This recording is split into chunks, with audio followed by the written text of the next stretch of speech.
Derek, do you have any time frame on Bertuzzi and how long you expect to be out? Yeah, successful surgery this morning, looking about 6 weeks. Upper body. Obviously, tough break. I mean, it's just been a real tough season for him. Yeah, you feel for him. Obviously, it's a gaping hole within our top six. But we've had some experience with it now, and we've had some success with him out of our lineup. So we're going to be just fine on the team side of it. But with that said, you feel for him. He's out trying to get his game back in order. Obviously, has another setback. What do you miss the most with him not in there? Just the offense. Like even I know he only had the one goal in his return, but his chances. I mean, there's 2-3 games. He could have 3 goals just being around the net. For a team already struggling to create some offense, obviously we don't want a potential 30-40 goal scorer out. Did you feel like his game was coming along? Yeah, it's just I'm sure there's going to be some rust in his game, and I even watched him consciously try to manage his game a little better. Even his first couple games out, I mean, a bunch of turnovers, some risk in his game. Obviously, the one led to end up in the back of our net in overtime in Anaheim, but he was doing a much better job of trying to manage his game, and like everyone else. So, unfortunate timing. You talked about how the missed time probably played into some of that. I mean, this time around, is there any way to kind of keep him more involved so the impact of missing isn't? We'll try. Same thing. Obviously, upper body, very similar to the injury he had previously. So, he'll be around our process and hopefully keep his conditioning up. But, probably go through a very similar process when he gets back. It's just more or less bad luck, right? I mean, there's nothing really else protection-wise, or Yeah, both are just bad luck. At least this one was on the offensive side, just being to the hard area around the net, where the other one obviously blocked a shot on the defensive side of things. So, yep, bad luck for him. Derek, you've talked about how being a head coach before has helped you, but what did those years in Tampa, how did they impact you or influence? Well, I just think the growth we had to do in the transformation, we had to go from good to great, and how we had to manage our game and hold some of our players accountable in different areas of their game. A little more team over self, what winning looks like, maybe a little more sacrifice in some things. And so I think that helped me immensely as a coach. Winning and winning at all are a lot different. And we went through it the hard way in Tampa, where we broke an NHL record for wins in a season, and we weren't playing the right way. So I thought that helped, and it's helped me get a better feel of what winning looks like. And obviously we're in a different spot here than where we were in Tampa, but a lot of it is the same. I think you can see us trying to establish some winning habits within our game. Is there a difference? I mean, just if you have, to tell a player a teaching moment or whatever, is it harder as a head coach, or like do you have to decide this is going to be my personality, or kind of what? Yeah, great question. It's role. Like obviously, the buck stops with me. I probably have to hold guys a lot more accountable than what I did in Tampa. That's what John did. I played a role very similar to our assistants here, where I might be an outlet for them every day with the video, the skill development after. You just build a little bit of a different relationship. So, so it's a little bit different, but I still will stick to, who I am and what I am. You've been a head coach at various other levels, but what did just working with John Cooper, I know your relationship goes back a ways with him, but just working those 4 years under him help prepare you for your first NHL head coaching? It was immense. I went to go work with John. One, obviously, there's decent weather down there, so that was an easy sell. But they had a window of winning, very, very few times in your career can you go to a situation where they can't get over the hump, and you could be part of something special getting them over the hump, which I was fortunate to be part of. But I wanted to work for him because of how he managed. And I knew it was a really good experience being under him. How he managed, how he grew in the off season, how he manages not only his players but his staff, how he manages up with the leadership, the general manager, and even the owner in Tampa. And I probably didn't appreciate how much I was taking from Coop until I actually was here becoming a head coach on a day-to-day basis. So, I'll be forever appreciative of John and the time I spent with him. Derek, what was it like working with that talent, too? I mean, you were there right before the salary cap started chipping away. I mean, when you have that type of talent at your disposal, I mean, Yeah, what was it like? It's nice. It's nice. And I probably joke with some of my friends. I probably didn't appreciate how good it was. And no knock on our guys, because our guys have been great and playing above themselves ever since I got here. But you probably, you get away from it. You probably appreciate how much a few of those guys, how much of a difference maker they are. There's many nights we didn't play our best team game, and there's some individual efforts that helped us get by. But I think also managing elite talent, kind of what I mentioned with Lean, and having that elite talent come around and to winning hockey. Some of those stars, they 100% sacrificed their individual game for those 2 Stanley Cups and 3 Stanley Cup final runs. And they'll look back on their career, and I don't think they would trade it at all. Like that Chickless interview brought up that Cole Kucherov thing. I mean, I guess there is some, you got to be almost part psychologist in a way, too. Just 100%. It's probably my point of Coop, how he managed,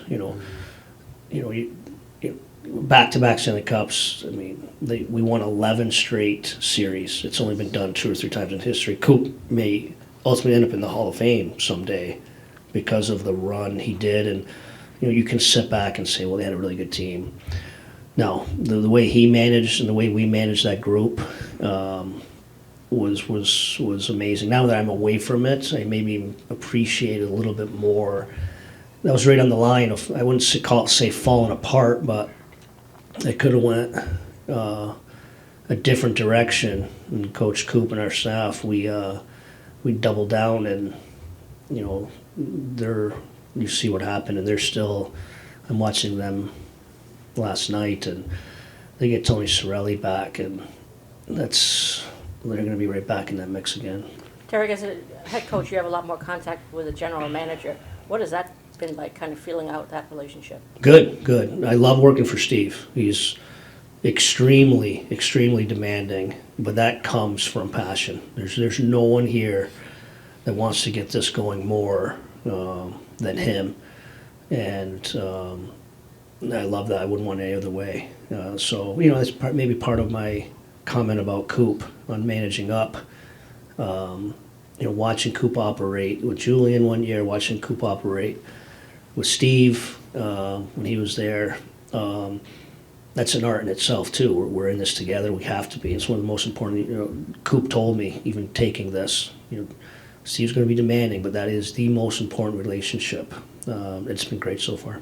Derek, you were a head coach before, and it's, following up on what Ted said, it's something interesting. You said, well, yeah, psychologist is playing it. Is that the difference from the levels that you were at as a head coach before, where you were maybe more of a teacher? Now you're kind of teaching, but trying to figure the mental part of each player out? Yeah, that's a really good question. Yes, because this is way more to manage at any other level, American Hockey League, ECHL, junior hockey, of course, but you get a little bit of, it's a miniature, I deal with media there, not as much. I deal with ownership there, not the massive. There's just more to manage here, but it's that skill set that I probably appreciated in those head coaching situations. Talk about the psychology of things. When I was in the United States Hockey League, I used to yell at the ref every other play and then some. And now, as you can see, I'll go through 8 games in a row without saying a word to the ref. And that was growth. I literally, along one of my stops, I had a sports psychologist let me actually realize there wasn't a worldwide ref conspiracy on Derek Lalonde. In fact, no one even knows who you are. Relax, and it's just little things like that when you grow in who you are in managing. So yeah, I'm very appreciative. Different routes to being a head coach. Experience is real. You can see a lot of these. I mean, Cassidy's won a lot of these guys on their second, third, fourth jobs. It was a little frustrating for me because I was trying to break in as a head coach, and they're just jobs aren't available. They go to the experienced guys, but that's real. There's real experience. You grow from your experiences, and I grew immensely at the lower levels from my experiences. So, again, I felt very fortunate to go through as head coach and go with Tampa. I always took a job for the right reasons. It was never about the next job, but I really felt I kind of backed my way into a perfect route to be ready for this job. This is such a win-oriented business. How do you manage your own expectations? And you've had pretty much the same demeanor after a win, after those 8-goal losses. Yeah, thanks for bringing those felt like a long time ago. But yeah, I mean, that's the reality, trying to judge ourselves on process over outcome. And reality, we may have played better against Toronto and Buffalo than we did versus Nashville on this homestand. One, we get a little puck luck, we get a couple saves, it's a shutout win. The other two we lose. So I just think living in the moment is key, and it's important, especially for this group. We're trying to build something. Yeah, I know it sounds like a cliche, but just living in the moment. We're seeing a bunch of, sorry, go ahead, Mike. Just before I forget, will you be calling up another forward to take on the trip? No, I don't think so right now. Okay. Right now, I'd be very comfortable with the 12 and 8, and if something happens on the spot or overnight, if we can't get a body there, on the road, extremely comfortable playing 11 and 7, the way our group's built. We've seen a bunch of guys go to new jobs this year and have success, and then Coop continues. Do you believe in the message gets old, or is it a skill that Coop has that he's able to keep it fresh? That's a phenomenal question, because that's exactly a question I got when I interviewed with Steve. He's like, do you think there's a shelf life on coaches? And I do not, when done correctly. Obviously, it's real, sometimes you do, but it's up to an individual coach, it's up to his staff to keep things fresh. Not only keep things fresh throughout 82 games, but evolve and keep things fresh in that off season. And I watched us in Tampa 4 different off seasons work and come up with 4 different new approaches and processes into the next season. So great question, because it's real, but with done correctly, I don't think there's a shelf life on a coach. Just quickly transitioning for me, facing Vegas, what are the keys to success to kind of end this 5-game homestand on a high note? Well, I just talked with the group today earlier. We do much better as a group when we have like a why, or we're in the process of something to play for. Right now, we're looking to win our homestand. We're sitting here 2-1-1. This could be a great homestand. This could be an okay homestand. And our 2-0-1, our 3 wins, or our 5 out of 6 points. Buffalo, Nashville, Arizona, all could be playoff teams. I think Nashville will ultimately be a playoff team, but right now those are the bottom half of the league. We're 2-1. We played Toronto, an elite team. We didn't find a way to win. Here's another opportunity against a top team. So I just think we're trying to grow as a team, and it's playing these teams that are already there, are established there. So I just think it's another opportunity against a really good team.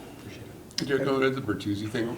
Zarnik, I mean, how important is that to have a guy like that in your organization who can just plug in really easily? Very valuable. I mean, the last time we talked about this, it was more of a conversation. We don't get to see these guys every day, but this was an easy conversation for Steve and I. And the fact we really like Austin, we trust Austin, understands our system, our culture. He's along with the guys.